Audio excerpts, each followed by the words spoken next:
नमस्कार दोस्तों, स्वागत है आपका एक नए वीडियो में। मेरा नाम है अभिषेक। काफ़ी दिनों बाद वीडियो बनाने का मौका मिला है और एच सी के वीडियोस पे काफ़ी ट्रैक्शन मिल रहा है, तो वहाँ पे लोग बहुत कमेंट कर रहे थे कि और ज़्यादा वीडियोस बनाइए। तो शिपिंग सर्विसेज के बारे में ये वीडियो बनने वाली है। वीडियो को आखिर तक देखते रहिए क्योंकि जानकारी तो मिलेगी, आप भी को हेल्प करेगी।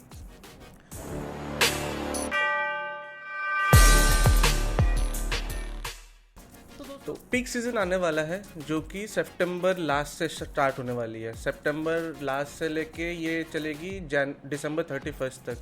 ये एकदम पीक सीज़न रहेगा। और अगर आप शिपिंग कर रहे हो यूएस में, यूएस और कनाडा, यूके में भी इस टाइम पे बहुत ज़्यादा सेल्स होने वाली है। आपकी सेल्स के साथ चैलेंजेस आती है शिपिंग सर्विसेज की। चाहे आप किसी से भी शिप कर लो, सामान तो आपका डिलीवर करेगा फेडेक्स या तो यूपीएस या United States postal services US में। कनाडा का मुझे कोई आइडिया नहीं है क्योंकि कनाडा में मैं इतना ज़्यादा बिजनेस नहीं करता हूँ। लेकिन मैं ऐसे बहुत सारी वेबसाइट्स के साथ काम करता हूँ जो कि अपना प्रोडक्ट्स डिलीवर करती हैं थ्रू आउट यूएस। तो इसमें चैलेंजेस ये आती है जैसे कि लेट डिलीवरीज की चैलेंजेस आती है। तो आपको कैसे पता चलेगा कि आपका सामान इन ट्रांजिट खो गया है या नहीं खोया हुआ है? आप जब भी सामान भेजते हो इंडिया से, मान के चलिए फेडेक्स के ज़रिए आप भेजते हो इंडिया से, तो फेडेक्स आपको बताता है कि 7 से 8 दिन में आपका सामान डिलीवर हो जाएगा। लेकिन कभी कभी ये होता है कि एक पर्टिकुलर पॉइंट पे जाके आपका सामान रुक जाता है। वहाँ पे दिखाता है कि arrived at so and so location, और उसके बाद कोई अपडेट ही नहीं है। 3 दिन हो गए, 4 दिन हो गए, 5 दिन हो गए, और कस्टमर आपको फ़ोन कर रहा है। कस्टमर को पता है कि फेडेक्स के ज़रिए आप भेजे हो, और कस्टमर फेडेक्स को नहीं कॉल करके वो कस्टमर क्या करते हैं ना, आपको मेल करते हैं, बोलते हैं कि मैंने आपको पैसे दिए हैं, आपको सामान मेरे को अभी तक पहुंचा नहीं है, मुझे रिफ़ंड करो। वो बात की बात है, वो डिस्प्यूट वाला चीज़ होती है। लेकिन शिपिंग आपको कैसे संभालना है? आप फेडेक्स को फ़ोन करोगे, आपको जितना इन्फॉर्मेशन पता है फेडेक्स आपको उतना ही इन्फॉर्मेशन शेयर करेगा। आप जब फेडेक्स के कस्टमर सर्विस में फ़ोन करते हो, जो कि यूएस का कस्टमर सर्विस है, तो शायद वो फिलीपींस पे कहीं पे लैंड होता है कॉल उनका, और कस्टमर सर्विस वाले ही रहते हैं, और वो आपको उतना ही नॉलेज देंगे जितना आपको पता है ऑलरेडी। उससे ज़्यादा आपको कुछ नॉलेज नहीं देंगे। वो आपको ये बोलेंगे कि 7 दिन तक आप वेट कीजिए। 7 दिन के अगर कोई आपको मूवमेंट नहीं दिखती है तो we would have to dispute it. आप डिस्प्यूट रेज करो अपने एंड से हम लोग के साथ, हम लोग आपको शिपिंग का चार्जेस रिफंड करवा देंगे, लेकिन सामान तो आपका खो गया होगा। और कभी कभी ये होता है कि सामान अटक जाता है, आप दोबारा से सामान भेजते हो कस्टमर को विथ प्रायोरिटी मेल पे आप भेजते हो, कस्टमर के पास सामान पहुंच जाता है, और 1-2 महीने के बाद वही सामान जो फंसा हुआ था वो वापस जाकर पहुंचता है, जिसके बारे में आपको कस्टमर कभी नहीं बोलता। बहुत रेयरली कोई एक कस्टमर आकर आपको बोलेगा कि मेरे को वो सामान वापस मिला है, तो मैं क्या करूं? तो आप बोलोगे भेजने से बढ़िया आप खुद ही रख लो, हम लोग की तरफ से गिफ्ट है। क्योंकि वहाँ से फिर वो भेजेगा कस्टमर तो आपको ज़्यादा खर्चा पड़ जाएगा। एनीवेज, तो फेडेक्स के 3 ऐसे फुलफिलमेंट सेंटर्स हैं जो कि उनके वेयर हाउसेस आप बोल सकते हो, जहाँ से सामान होके गुजरती है। क्योंकि आप जब भी यहाँ से शिप करते हो सामान, वो डायरेक्ट कस्टमर के पास नहीं पहुँचता है, बहुत सारे फेडेक्स के फुलफिलमेंट सेंटर से होके पहुँचता है। जैसे इंडिया में होता है, आप अमेजोन से सामान मंगवाते हो, अमेजोन का पहला फुलफिलमेंट सेंटर पे सामान पहुँचता है, फिर दूसरा, फिर तीसरा, डिपेंड करता है आप कहाँ पे हो, उसी हिसाब से 2-3 फुलफिलमेंट सेंटर बीच में आता है, तो वहीं से होके सामान गुजरता है।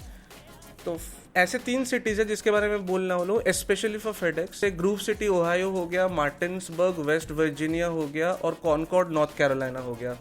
यहाँ पे अगर आपके ट्रैकिंग पे दिखा कि सामान यहाँ पे पहुँचा है, तो पक्का वहाँ से 2 दिन से लेकर 7 दिन तक सामान वहीं पर अटका पड़ेगा, वहाँ पे अटक जाता है सामान, क्योंकि वहाँ पे उनका मैन पावर बहुत ही कम रहता है। और जब आप कस्टमर सर्विस को फ़ोन करते हो, कस्टमर सर्विस को पता भी नहीं रहता है, वो पता नहीं कि बंदा जो भी आपका कॉल उठा रहा है उसको पता होगा तभी बताएगा, लेकिन वैसे बताते नहीं है वो। वहाँ पे उनका फुलफिलमेंट सेंटर में लोग इतने कम हैं और ओवरवर्कड है वहाँ पे, तो वो लोग इतने जल्दी से जल्दी डिस्पैच नहीं कर पाते, और सामान आपका कैसे भी करके वहाँ पर अटक जाता है। बहुत लकी होंगे तो वो 2 दिन में निकलता है, जो कि आपको तुरंत घुस के निकल जाना चाहिए, वो नहीं होता। ये 3 ग्रुप सिटी ओहायो हो गया, मार्टिन्सबर्ग हो गया वेस्ट वर्जीनिया, और कॉनकॉर्ड नॉर्थ कैरोलिना, 3 आप याद रखिएगा। तो कस्टमर आपको फ़ोन करके बोलेगा कि मेरा सामान वहीं पे बैठा हुआ है, तब आपको कस्टमर को ये बोलना है कि यहाँ पे डिले होता है, एक्सपेक्टेड डिले है, ये हम लोग के हाथ में नहीं है, तो ये फेडेक्स के पास में ही है, 7 दिन तक आप वेट कीजिए। अगर आपको मूवमेंट नहीं दिखती है तब फिर आप रिफ़ंड कीजिएगा या फिर से दोबारा से रिप्लेसमेंट आप भेजिएगा, वो आप पे डिपेंड करता है। लेकिन यहाँ पे सामान खोता नहीं है, बहुत रेयरली सामान खोता है। तो यही है। दूसरा, आपको शायद पता हो या ना हो, पोर्टो रिको हो गया और हवाई हो गया, ये यूएस के ही हिस्सा है। जैसे लक्षद्वीप इंडिया का हिस्सा है और अंडमान निकोबार आइलैंड्स इंडिया का हिस्सा है, वैसे ही वो आइलैंड्स है, तो वो भी वहाँ के हिस्से हैं। अभी फेडेक्स क्या करता है, वहाँ पे डिलीवरी आप फेडेक्स के ज़रिए भेजिए या किसी के भी ज़रिए भेजिए, वहाँ पे delivery United States postal services ही करती है, और नॉर्मल टाइम फ्रेम वहाँ पे कभी काम नहीं करता है। अगर आप फेडेक्स आपको बोलता है 7 दिन में डिलीवर होगा, तो कभी वहाँ पे 7 दिन में डिलीवर नहीं होने वाला है। मिनिमम तो आपको वहाँ पे 28 दिन तो लगने ही वाले हैं डिलीवरी के लिए। और आपको बताए, आपका फेडेक्स का ट्रैकिंग आईडी ये भी नहीं बताएगा कि सामान है कहाँ पे। अभी मान के चलिए कोई भी कस्टमर ऑर्डर प्लेस किया पोर्टो रिको से या हवाई से, और सामान आपका निकल गया, लास्ट फुलफिलमेंट सेंटर 12 दिन पहले दिखा रहा है कि 12 दिन पहले सामान यहाँ से निकल चुका है। तो आपको क्या करना है, सेम ट्रैकिंग आईडी को कॉपी करना है, यूएसपीएस के वेबसाइट पे जाना है, प्रीफिक्स ऐड करना है 92 और फिर सर्च करना है। आपको कुछ पता नहीं चलेगा उसके बारे में, दिखाएगा अगर कुछ होगा तो आपको दिखाएगा, नहीं होगा तो नहीं दिखाएगा। फिर आप क्या करोगे, आप यूएसपीएस को फ़ोन करोगे, तो यूएसपीएस वाले बोलेंगे कि हम लोग के पास भी कोई आइडिया नहीं है सामान है कहाँ पे, शायद हम लोग के पास मिल गया है, नहीं मिला है, क्योंकि वो लोग वही देखते हैं जो आप देखते हो। ज़्यादा हेल्प वो लोग, पता नहीं क्यों वो लोग का कस्टमर सर्विस वहाँ पे रखे हुए हैं, बहुत कम ही टाइम काम आते हैं वो लोग को, एड्रेस चेंज करवाने में या कुछ ऐसे कहीं पे होल्ड करवाने में सामान का, बस उसी का काम आता है, वरना बाकी ये सब वो लोग लाइव स्टेटस कभी बता ही नहीं पाते कहाँ पे है सामान। तो अगर आप पोर्टो रिको और हवाई में शिप कर रहे हो तो कस्टमर को पहले से ही बता दीजिए कि ये 2 जगह पे एक्सपेक्टेड डिलेज है through out the year, at any given time of the year यहाँ पे एक्सपेक्टेड डिलेज है।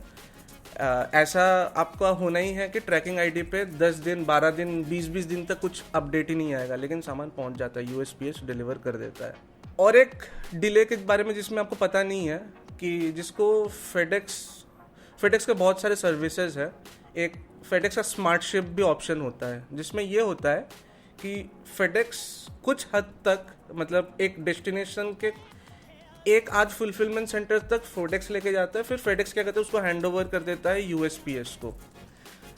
तो इसमें भी सेम ही है, ट्रैकिंग नंबर को आपको कॉपी करना है, प्रीफिक्स 92 ऐड करना है और यूएसपीएस के वेबसाइट पे जाके पेस्ट कर देना है और ढूंढना है कि आपका सामान कहाँ पे है।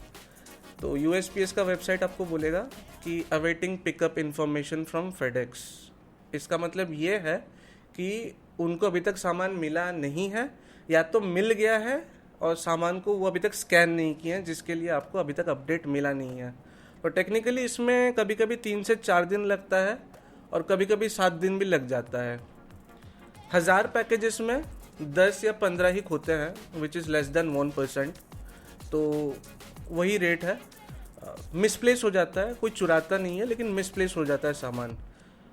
फिर आप डिस्प्यूट रेस करोगे तो वो लोग आपको शायद शिपिंग का पैसा रिटर्न कर दे या आइटम वैल्यू रिटर्न कर दे। तो इसीलिए मैं हमेशा आपको यही ये सजेस्ट करूँगा कि जब भी आप एक शिपिंग लेबल क्रिएट कर रहे हो, फेडेक्स की वेबसाइट पे एक डिक्लेयर्ड वैल्यू लिख दीजिए। वहाँ पे जब भी आप लेबल क्रिएट करते हो वहाँ पे एक ऑप्शन रहता है वैल्यू डिक्लेयर करने का, कि सामान का कितना वैल्यू है, और मेक श्योर सामान का वैल्यू उतना ही लिखिए जितना एक्चुअली आप सामान बेचते हो। ऐसा नहीं कि $10 के सामान को आप $100 से लिख दो, वैसा नहीं है। तो डिक्लेयर्ड वैल्यू लिखिए। कभी कभी with the severity of the situation अगर आपका सामान खोता भी है तो फेडेक्स तो आपका रिटर्न शिपिंग या भी जो शिपिंग चार्जेस है वो तो रिफंड कर देता है। एस्केलेटेड केसेस पे वो आपका सामान का वैल्यू भी रिफंड करते हैं और अपीजमेंट भी देते हैं। जैसे कि आप बोलोगे कि मेरे को मेंटल हैरेसमेंट हुआ, मेरा कस्टमर का लॉस हुआ, ऐसे सिचुएशन पे वो आपको थोड़े मोड़े कॉम्पेंसेशन भी दे देती हैं। तो डिपेंड करता है आप कैसे इसको हैंडल करना चाहते हो। तो बस यही है। अगर आपको अगर इसके बारे में और ज़्यादा नॉलेज चाहिए, कोई भी डाउट रह गया तो कमेंट लिख के बताइए, मैं और एक वीडियो बनाऊंगा जिसमें मैं इसके बारे में भी बता दूंगा आपको जो जो डाउट्स रहेगा। वीडियो को आखिरी तक देखने के लिए बहुत बहुत धन्यवाद। आशा करता हूँ आपका दिन शुभ रहे। Thank you.